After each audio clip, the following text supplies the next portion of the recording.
Living in Vancouver for 3 months, and I've been trying really hard to give this city a chance and figure out why I feel so uncomfortable here. And I think today may have really sealed the deal, because essentially I helped a man who was visibly ODing in the middle of a very busy road get off the road, get safe, get emergency services to help him, which, is confronting enough, but I know my capacity and that was okay. I could help him. What was too confronting for me was the way that no one else helped, and not only did they not help, they laughed at him. Society is getting pretty scary because I think the lack of empathy in this world, maybe it's just cities or just modern life, modernity is just really getting people to act a certain way that ultimately doesn't really lead to community building. And we're going to discuss that very fact in today's video, and also watch two videos and compare and contrast them, because I think they both share really good insights as to how people are responding to the modern world and how society is really failing people right now. Let's discuss it in today's video. I'm a person that has tendency to isolate and almost become non-existent to people around me. And also then it creates a feeling of, who am I? Am I a human? Do I actually exist, right? And recently I went back to work after 2 months of not working. I work a dispatch job, so I'm just on the phone all day. About 150 to 200 calls a day.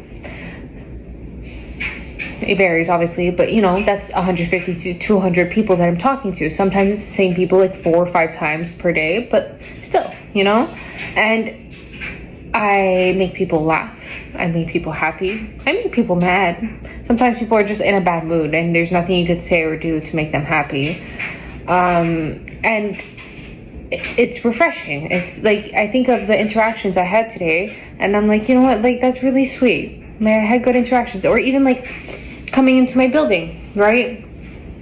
I come in through a garage, I go to the elevator. Coming out of the elevator is my neighbor. He lives down the hall. The sweetest man, so sweet.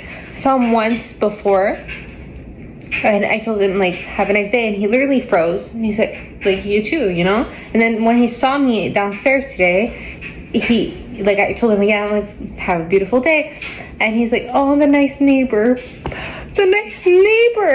And then I come back from my walk and the doorman looks at me. He's the sweetest. I've talked to him multiple times.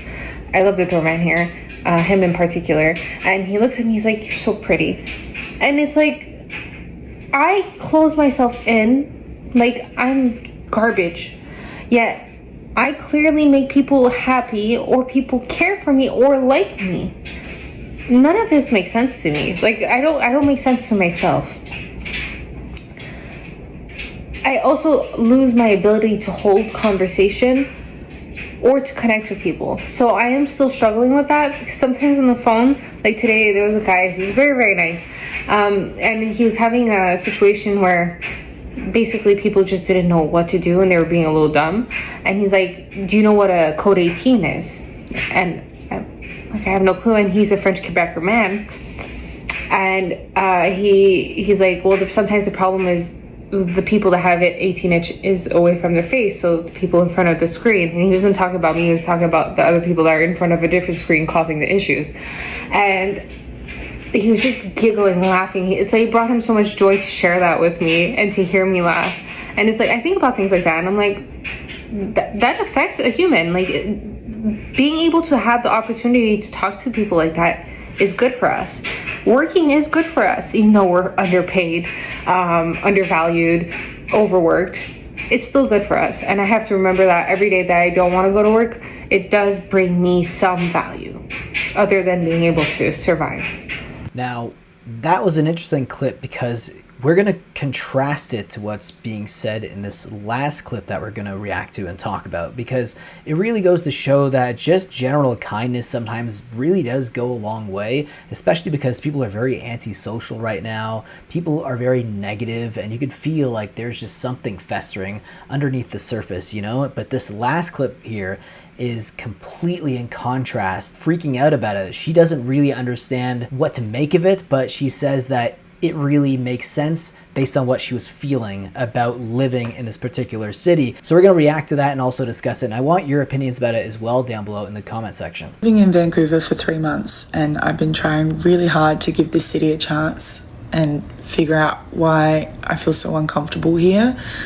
And I think today may have really sealed the deal, because essentially I helped a man who was visibly ODing in the middle of a very busy road get off the road, get safe, get emergency services to help him, which, you know, is confronting enough, but I know my capacity and that was okay. I could help him.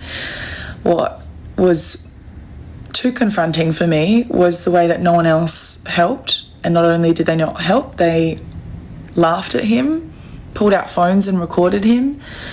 Cars dodged around him, buses dodged around him.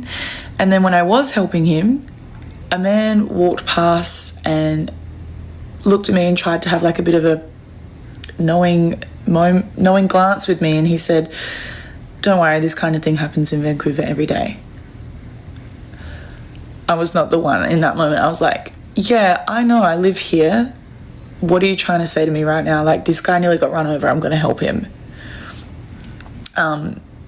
That man did snap out of it pretty quick. He saw I wasn't going to do a bit with him, and I think I made him feel a bit sheepish. So let's hope he's gone home with something to think about. But that has been the hardest part and the most disturbing part about living in Vancouver. It's not the drug problem. Every city has drug problems. Vancouver's is pretty rife and pretty visible. That's definitely more visible than I'm used to.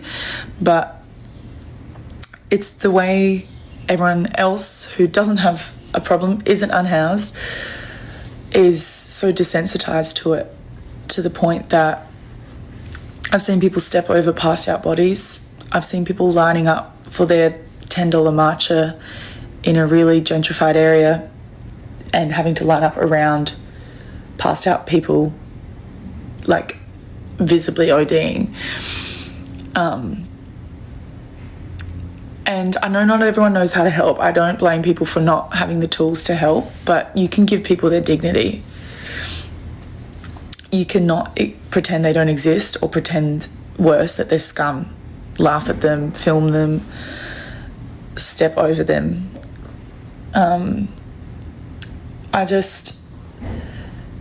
Living in a big city, you're signing up to live in a really big community, and there's beautiful and harsh elements to that, but you're part of a community here, and the lack of dignity and the desensitized people I see walking around is really disturbing to me. I know that happens everywhere, and I do want to give the helpers their flowers. There are helpers everywhere, and there's some resources and facilities in the city that people are working really hard in. And one other woman did actually help me in the end with this guy, and we had a great chat after. She was wonderful.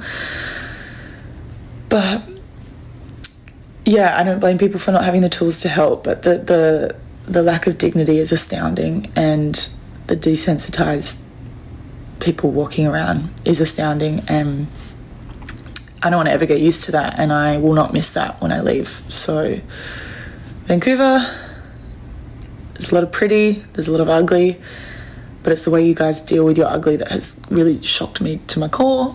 And yeah, those are my thoughts. I'm happy to have my mind changed. I'm happy to be pleasantly surprised. But today was like, that was the straw for me. Yeah, be kind to one another. Look out for your community.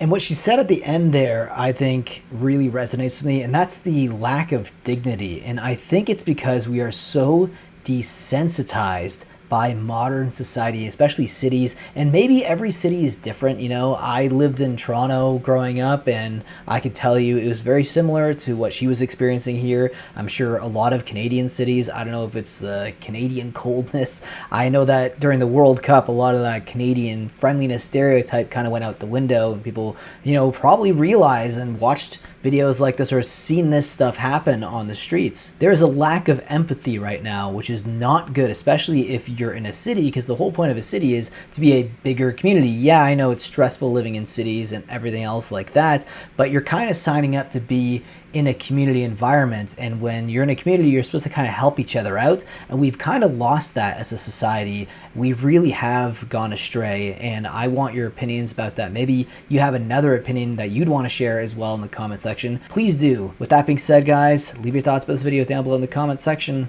and I'll see you in the next one. Take care.